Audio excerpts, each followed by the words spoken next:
ഡൽഹി മുഖ്യമന്ത്രി അരവിന്ദ് കെജ്രിവാളിനെ ജുഡീഷ്യൽ കസ്റ്റഡിയിൽ വിട്ടു. ഏപ്രിൽ 15 വരെയാണ് കസ്റ്റഡിയിൽ വിട്ടത്. കെജ്രിവാൾ ചോദ്യങ്ങൾക്ക് കൃത്യമായ മറുപടി നൽകുന്നില്ല എന്നും കൂടുതൽ ചോദ്യം ചെയ്യൽ ആവശ്യമില്ല എന്നും ED റോസ് അവനെ കോടതിയെ അറിയിച്ചു. ഡൽഹിയിൽ നിന്ന് ബി ബസന്ത് വിവരങ്ങളുമായി ചേരുന്നുണ്ട്.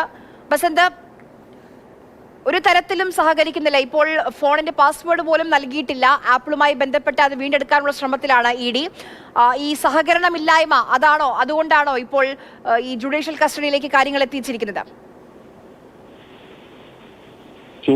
കൂടുതൽ ചോദ്യം ചെയ്യൽ ആവശ്യമില്ല എന്നാണ് എൻഫോഴ്സ്മെന്റ് ഡയറക്ടറേറ്റ് ഇന്ന് റൌസ് അവന്യൂവിലെ വിചാരണ കോടതിയെ അറിയിച്ചത്. ജുഡീഷ്യൽ കസ്റ്റഡിയിലേക്ക് വിടണമെന്നും ആവശ്യപ്പെട്ടതിനെ തുടർന്നിട്ടാണ് ഇപ്പോൾ ജുഡീഷ്യൽ കസ്റ്റഡിയിലേക്ക് വിട്ടിരിക്കുന്നത്. തിഹാർ ജയിലിലേക്ക് അരവിന്ദ് കെജ്രിവാൾ പോവുകയാണ്. ഏപ്രിൽ 15 വരെയാണ് ജുഡീഷ്യൽ കസ്റ്റഡി നൽകിയിരിക്കുന്നത്. അതിനിടയിൽ കെജ്രിവാൾ ഒരു അപേക്ഷ നൽകിയിട്ടുണ്ട്. അതായത് പുസ്തകങ്ങൾ വായിക്കാൻ നൽകണമെന്നുള്ളൊരു ആവശ്യമാണ് പറഞ്ഞിരിക്കുന്നത്.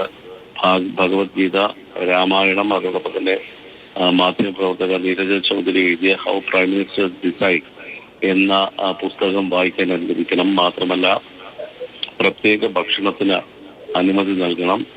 അതോടൊപ്പം തന്നെ താൻ മതപരമായ വിശ്വാസങ്ങളുടെ അടിസ്ഥാനത്തിൽ ധരിക്കുന്ന ഒരു ലോക്കറ്റ് അത് അണിയാനുള്ള അവകാശം നൽകണമെന്നാണ് ഇപ്പോൾ ഈ അപേക്ഷയിൽ പറഞ്ഞിരിക്കുന്നത്. ശരി, കെജ്രിവാളിനെ തിഹാർ ജയിലിലേക്ക് മാറ്റുകയാണ്. ബസന്താണ് വിവരങ്ങൾ നൽകിയത്.